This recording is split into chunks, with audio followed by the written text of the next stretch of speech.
περάσουμε τώρα στο επόμενο θέμα που μας έρχεται από το κεντρικό Λονδίνο.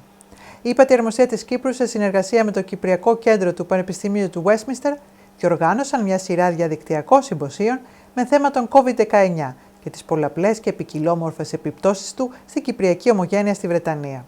Σε αυτή την εκπομπή μας θα σας παρουσιάσουμε αποσπάσματα από τα δύο πρώτα συμπόσια. Το πρώτο συμπόσιο πραγματοποιήθηκε στις 20 Μαΐου και επικεντρώθηκε στις επιπτώσεις της πανδημίας στην Κυπριακή Ομογένεια στο Ηνωμένο Βασίλειο όσον αφορά στην υγεία, τη σωματική και την ψυχική. Συντονιστής ο Δ. Πέτρος Καρατσαρέας, Senior Lecturer in English Language and Linguistics. Στο πρώτο συμπόσιο, από όπου θα παρακολουθήσουμε και ένα απόσπασμα, έλαβαν μέρος, εκτός από τον Δ. Πέτρο Καρατσαρέα, ο Ύπατος Αρμοστής της Κυπριακής Δημοκρατίας κ. Ανδρέας Κακουρής, η Δ. Λίντα Παπαδοπούλου, η οποία είναι ψυχολόγος, συγγραφέας και τηλεοπτική παραγωγός, η Δ. Αθηνά Μαύρου από το Cyprus Medical Society UK και φιλική συμμετοχή είχε ο κ. Μιχάλης Γιακουμή, συγγραφέας και δημοσιογράφος στην εφημερίδα Παρικιακή. Επίσης συμμετείχε και ο Δ. Γεώργιος Κασσιανός. Στο βίντεο που ακολουθεί θα σας παρουσιάσουμε ένα απόσπασμα από αυτό το συμπόσιο. Welcome everyone to the first installment of this new series of the Cyprus Centre at Westminster on the impact of the COVID-19 pandemic on the UK Cypriot community. My name is Pέτρος Καρατσαρέας and I am a senior lecturer in linguistics at the University of Westminster, and I'm also one of the two co-directors of the Cyprus Centre at Westminster alongside my colleague Alicia Chrysostomou and our patron John Haralambous. We are delighted to be kicking off this series of symposia, of lunchtime symposia on the impact of the pandemic on the community in the UK.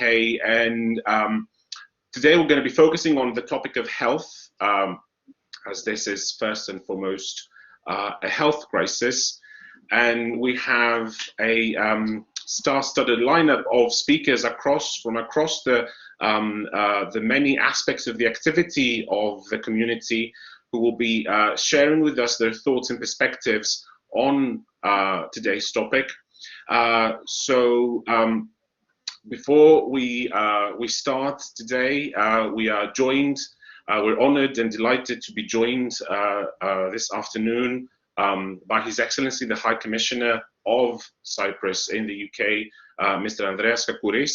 And I would like to invite the Ambassador, the High Commissioner, to say a few words to open up this series of lunchtime symposia. Thank you, Pedro. Distinguished panelists, dear friends, I would like to welcome you to this timely panel discussion which aims to shed light on the impact of the COVID pandemic on the Cypriot diaspora in the UK. The sad reality is that no one has been unaffected, either directly or having lost a loved one. Statistics indicate that the Cypriot community in the UK has experienced disproportionate infection and mortality rates.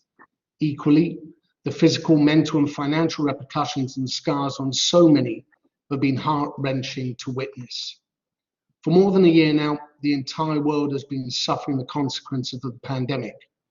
In addition, the repercussions of the measures taken to contain the spread of the pandemic resulted in unprecedented effects on our daily lives, our livelihoods, our contacts, our social interactions.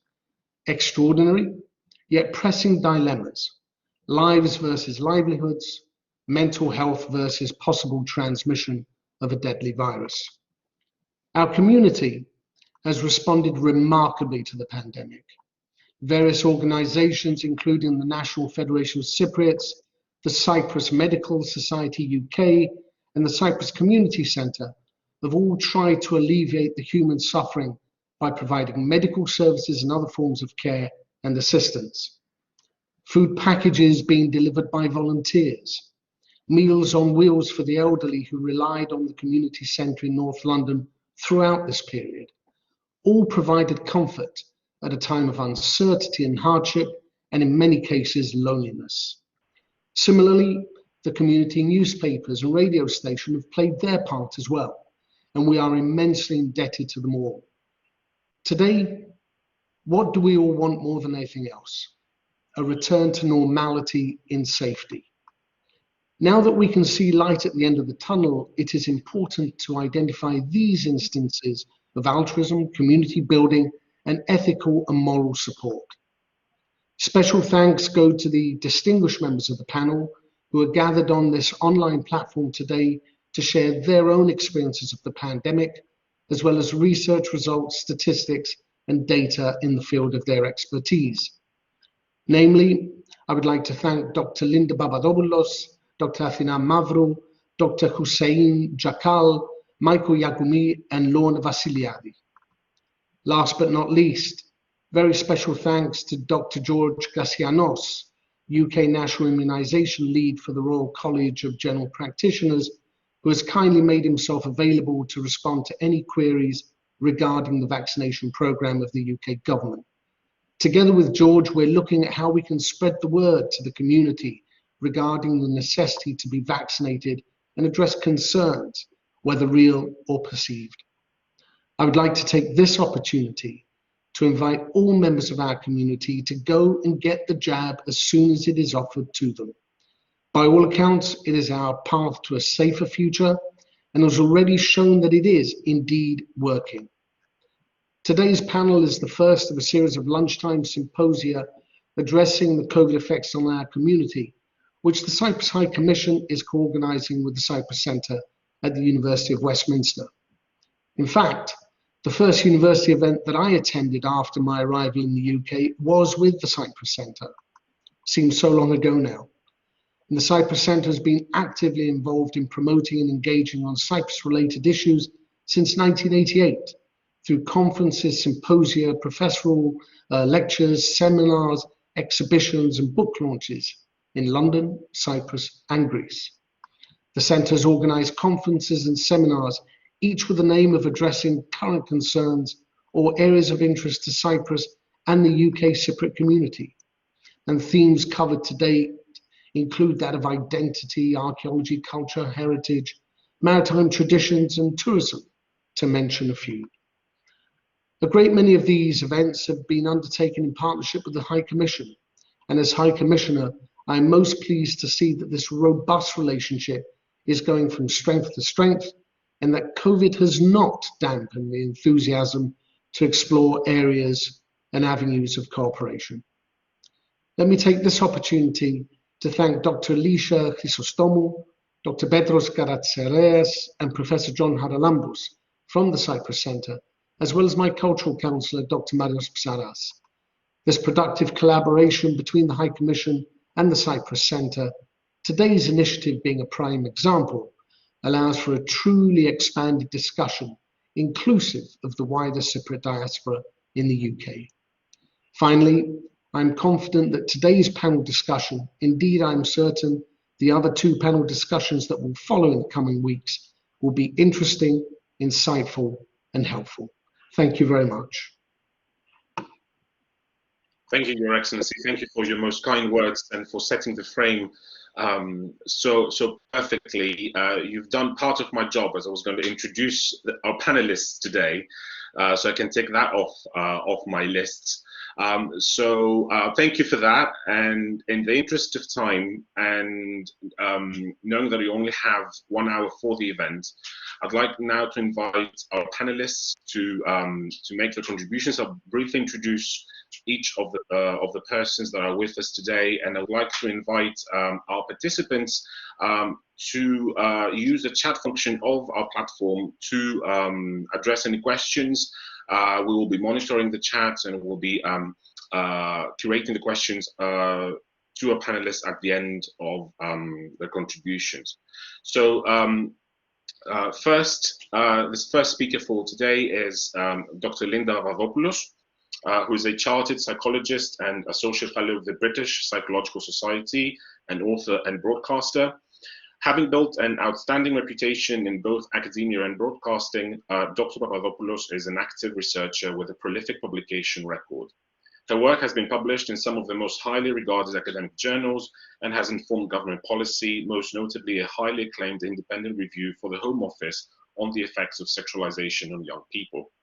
Her work on the impact of social media on mental and cognitive health has received recognition by both policymakers and stakeholders, and she has sat on advisory boards of major corporations advising on a variety of issues. She was recently awarded the prestigious EVCOM Fellowship Award in recognition of her outstanding and prolific academic publication record and for being an exceptional communicator as both an author and broadcaster. Dr. Papadopoulos will explore the impact of the pandemic from a psychological point of view and the effect it has had on both the community and the individual. Dr. Papadopoulos, over to you. You're on mute, so if you'd like to unmute yourself. Hey, there we go. Thank you so much. It's great to be here. I always really value the chance to kind of speak to our community like this. And I think I, like everyone else, has been profoundly affected by the impact that it's had. I know people that suffered with COVID. I know people that lost family members with COVID. It has been very tough. But I guess what I want to do today, what I think is kind of important, is to kind of speak just from a psychological perspective about why pandemics affect us psychologically, what it is unique about COVID, and then also just to leave you very briefly with a few things that we can do. I only have a few minutes, so I guess to begin to say is that we're beginning to see research, right, regarding the psychological effects, and frankly, we know that, unsurprisingly, the impact of COVID has been profound. Now, the reason that psychologists tend to be concerned about the long-term impact of COVID is because we have insights from other pandemics and national emergencies. For example, we know that strategies like quarantining that are necessary to minimize viral spread can have negative psychological effects, including, sort of on the serious note, things like PTSD, but things like, depression, insomnia. We know that job loss and financial struggles during sort of generally global economic downturns have been associated with not just short-term, but also very long-lasting declines in mental health and well-being. Again, when we look historically at the adverse mental health effects of disasters, we know that they tend to impact people a lot more, and in fact last a lot longer than the physical health effects, right? So back with the SARS global outbreak in 2003, we know it was associated with about a 30% increase in suicides. Similarly, research suggests mental health problems, particularly PTSD, remained an issue for people who lost homes during the Hurricane Katrina back in 2005.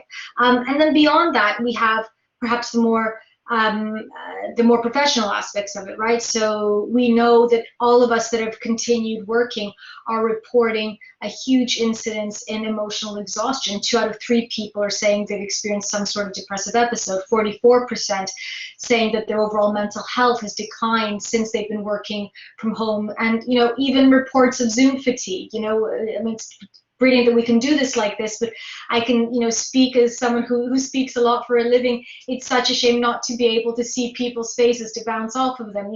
So much of what's happened with Zoom again is that all of our communication is very purposeful, right? We connect when we have something to say. A lot of the buffers that we get emotionally, psychologically, is with non-purposeful communication. It's bumping into someone, in the break room. It's, it's seeing someone in the hallway. It's speaking when you have nothing really that important to speak about. So I think all of these things have affected us. Now, I've done this job for a long time, and if I had to pick one thing that makes people good at life, I think that thing would be adaptability, right? The ability to respond and to manage sort of stressful life experiences. And when we look at research in this area, we tend to find that sort of the 3 things that correlate with our ability to adapt are what we call the 3 C's: commitment, control, and challenge. Ολόκληρο το συμπόσιο αυτό μπορείτε να το παρακολουθήσετε στο κανάλι του YouTube της Κυπριακής Ύπατης Αρμοστείας και σε όλα τα social media. Ας περάσουμε τώρα και στο δεύτερο συμπόσιο, το οποίο πραγματοποιήθηκε την 5η 10 Ιουνίου. Το πάνελ διερεύνησε τις επιπτώσεις του COVID-19 στα πολιτιστικά δρόμενα της Κυπριακής Ομογένειας στο Ηνωμένο Βασίλειο. Οι συμμετέχοντες σε αυτό το συμπόσιο ήταν ο Δ. Πέτρος Καρατσαρέας, ο οποίος ήταν συντονιστής. Συμμετείχε ο πολιτιστικός ακόλουθος της Κυπριακής Ύπατης Αρμοστείας, Δ. Μάιος Ψαράς, η Δ. Έρσιμ Χουσέιν, η οποία είναι Lecturer Classics, Ancient History and Egyptology. Επίσης συμμετείχε η σοπράνο Κατερίνα Μινά και ο δόκτωρ Αχιλλέας Χατζικυριάκου. Στο βίντεο που ακολουθεί θα σας παρουσιάσουμε ένα απόσπασμα από αυτό το συμπόσιο. Lunchtime Symposium, co-organized by the High Commission of Cyprus in London and the Cyprus Centre at the University of Westminster. My name is Pέτρος Καρατσαρέας. I'm a senior lecturer in English Language and Linguistics at the University of Westminster, and I'm also co-director of the Cyprus Centre together with my colleague Alicia Chrysostomou and our patron John Haralambous. Today's symposium forms part of a three-part series of lunchtime symposia looking at the impact of the COVID-19 pandemic on the UK's Cypriot diaspora. Today's symposium, as you'll know, is focusing on culture. The first symposium a few weeks ago looked at the impact on the community's health, and we were delighted to see the degree of engagement and interest from the community in that first symposium. There will be a third symposium on the 1st of July on the impact on the younger generation of UK Cypriots. So I'm going to share some more details about that at the end of the session. So today's session we'll be looking at the impact of the pandemic on the cultural experiences of Cypriot people in the UK, and as in the first installment we have a lineup of speakers who will share their perspectives and their experiences for a short time of between 5 and 7 minutes. At the end of the session there will be time for members of the audience to ask their questions either by posting them in the chat or by turning on their mics and voicing the questions, comments and feedback. I would like to let everyone know that this session is being recorded and it will later be posted on YouTube in the channel of the High Commission, and it will also be broadcast on Hellenic TV. So if anyone wouldn't like for the voice or name or any other aspect of the personal details to be recorded, please get in touch with us and we will remove that information from the recording that we make publicly available. So the structure of today's event, Dr. Marios Psaras, who's Cultural Councillor of the High Commission of the Republic of Cyprus in the UK, will give a welcome address on behalf of the High Commission, and then we'll have a very impressive lineup of speakers. We have Dr. Ersin Hussein, we have Ms. Katerina Mina, and Dr. Achilleas Hadjikiriakou, who will make their contributions. So without further ado, I would like to invite Dr. Psaras from the High Commission to give his welcome address to today's event. Maria. Thank you, Pedro. Good afternoon, dear friends. I would like to welcome you all to the second symposium of our Lunchtime Symposia series, which the High Commission co-organizes together with the Cyprus Centre at the University of Westminster. I would like to thank Alicia Chrysostomou, Pέτρος Καρατσαρέας and John Haralambous for the excellent organization of the event and of course the smooth collaboration. This is not the first of our joint events and I'm sure it's not going to be the last one. I'm also particularly excited that this specific panel focuses on culture and more specifically on the cultural repercussions of the pandemic on our Cypriot community in the UK. And I'm very glad to see familiar faces on the panel, people that I have worked with on many projects and from various positions. So please allow me to especially thank Dr. Ersin Hussein, historian and lecturer at Swansea University, prize-winning soprano Katerina Mina, and last but not least, my predecessor and currently director of the Center for Greek Diaspora Studies at Royal Holloway, Dr. Achilleas Hadjikiriakou. So our task, guys, is not easy. Assessing the impact of the ongoing pandemic on the cultural experience of the Cypriot community in the UK is not something that can be measured in numbers and figures. Statistics cannot be too helpful here like they were in the previous panel. The cultural sector has suffered indeed a major blow across the world. Theatre and cinemas closed, concerts, shows, and festivals cancelled, artists left without jobs, without income, or the means to support themselves, their families, let alone their creative work. And yet, looking back, this has been a year of significant cultural production and consumption. The cultural sector deployed innovation and technology to continue creating and disseminating art and culture. So what happened with our community in that aspect? Soon enough, an alternative virtual public space infiltrated the mainstream, inviting artists, curators, academics, and other cultural actors to join the sometimes complicated, sometimes soulless world of digital culture. Online panels like this one are now the mainstream, the new normal, as we say, and they are everywhere. Clearly, there is an audience for all of this, an expanded, diverse, previously unimagined audience across the globe. And I'm going to mention some examples in my presentation afterwards. Now, I look forward to the panelists' presentations and to our discussion following. Again, many thanks everybody, the organizers, the panelists who kindly accepted our invitation, and of course our audience, and I hope we will all enjoy a fruitful conversation. Thank you. Thank you so much, Maria, and thank you so much for making the point, the stark contrast with the health aspect of the pandemic, which of course remains central. But of course, we couldn't agree more that this shouldn't sort of take our attention away from sectors and areas of activity that have been very severely affected and are somewhat left behind in this sort of post-pandemic management and discussion. Thank you so much for that. With your permission, I will introduce our first speaker for today's event, who is Dr. Ersin Hüseyin, who specializes in classics, ancient history, and Egyptology at Swansea University. Ersin is an ancient historian whose research primarily focuses on local identity formation in the Roman provinces. Her monograph, entitled Revaluing Roman Cyprus, Local Identity on an Island, will be published by Oxford University Press later this year. Ersin's experience through COVID-19 has been multifaceted. Professionally, her teaching responsibilities, research, and commitment to managing a new public outreach project at Swansea were dramatically affected. She also became a mother during 2020, and congratulations on that, Ersin. All the best for little Zeki. Ersin will consider how cultural and family ties were impacted while navigating the current crises, particularly when a new baby is involved.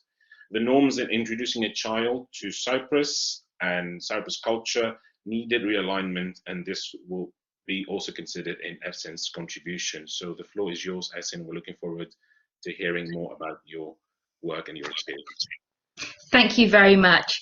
I'd like to echo all the thanks that have already been given so far for the organisation of this very welcome and very timely lunchtime series.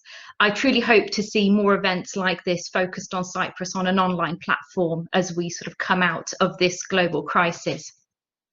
I thoroughly enjoyed the papers delivered at the last session, and I really look forward to hearing from my fellow panelists today and to receiving questions and comments from the audience.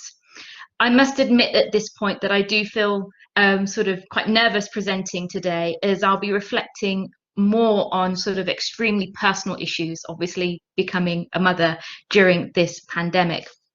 And my talk will be much more anecdotal. Whereas I usually talk about Cyprus behind that shield that is my research on the island's ancient history. I'm not going to reflect on that during the next few minutes because of the timeline when the pandemic hit and how this affected me personally, as we will hear. At the last event, it was really Lorna's talk that really resonated with me, and I know that she's in the audience today, so thank you so much for your presentation at the last event.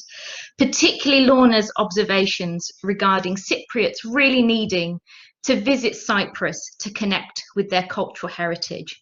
This is something that really is integral to one's sense of self and belonging, particularly when you grow up in another landscape and you're kind of suspended between two places or even more.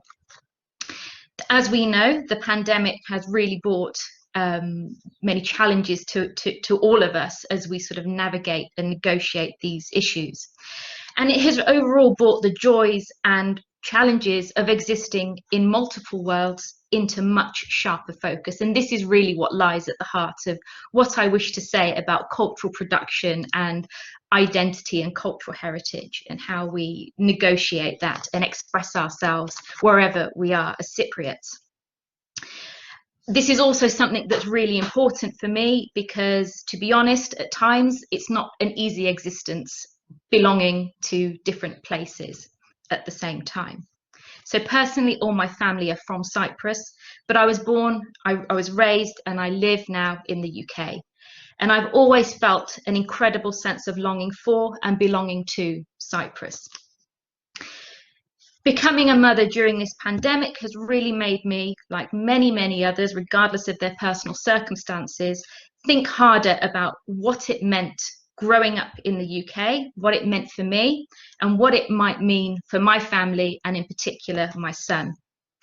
Furthermore, I've been dwelling quite a lot on what it is that I want to pass on to him and to teach him about his cultural heritage, both being from Cyprus and from England. His father is English. So for the past year, I existed in a really weird stasis. The first lockdown hit as I was just about really to go on maternity leave, and I was roughly 3.5 months pregnant. And my pregnancy was a really abstract thing for my family and friends here and in Cyprus, because they simply did not see me. Communication was done as it has been done right now, over voicemail or video calls, and over the phone.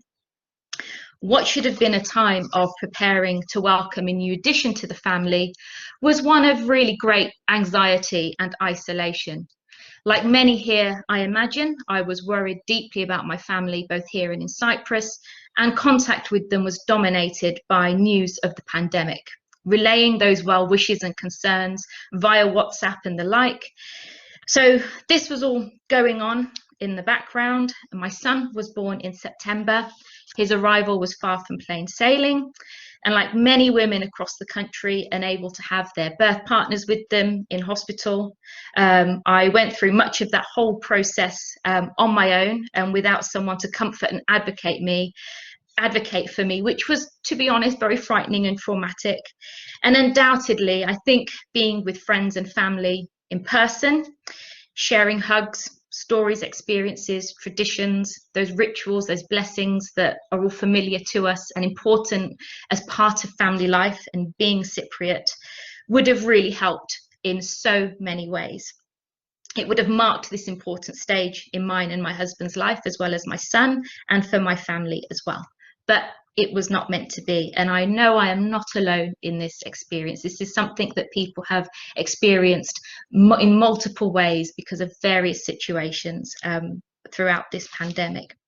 So I had originally planned to spend my maternity leave, of course, adjusting to motherhood, bonding with my son, something that I have absolutely loved every minute of and will treasure forever. And of course, being in Cyprus. This is obviously on hold for us for the foreseeable future, and introductions, the customary rituals and blessings associated with welcoming a baby into the family have been done remotely. So contact and engagement has been very diluted, and this is the case for so many people, as we all know, during this time. It remains my dream that despite the distance, my son will grow up accustomed to and enjoying those sounds, those smells, the tastes, the landscapes and the people of Cyprus, and experiencing them in all their wonder, just as I did growing up, going there on a regular basis and meeting and sort of having a great time with my family there and meeting new people in different circumstances. As I've mentioned before, I've always felt it a privilege, a joy, but also a challenge to exist in two worlds. And particularly how to make the most of it and addressing the challenges that come with it is something that I think about constantly. I will always bring Cyprus into my home here in Wales, and I will always seek connectivity with family and new connections with people who can celebrate in this shared cultural heritage. I see this as an important way to connect my son with Cyprus and its culture, whatever forms that takes. And I'm sure that this is something that all of you here can relate to as well. I really look forward to hearing from you, your comments and your feedback and any questions that you have. And of course, if anybody would like to get in touch, rather than being on a public platform, but privately to discuss these matters, this is something I absolutely welcome too. I really think this is something that is important for us as a community to develop conversation around, because it really centres on those questions and issues around identity, articulating and expressing oneself, and how we do that when we connect to our culture, whether here or in Cyprus. Thank you. Ολόκληρο το συμπόσιο αυτό, όπως και το τρίτο συμπόσιο, το οποίο ήταν πολύ ενδιαφέρον, μπορείτε να τα βρείτε και να τα παρακολουθήσετε σε όλα τα social media της Κυπριακής Ύπατης Αρμοστείας. Εδώ να αναφέρουμε ότι η διοργάνωση ήταν από το Κυπριακό Κέντρο του Πανεπιστημίου Westminster σε συνεργασία με το πολιτιστικό τμήμα της Ύπατης Αρμοστείας της Κύπρου στο Ηνωμένο Βασίλειο και τη στήριξη του Ιδρύματος Λεβέντη.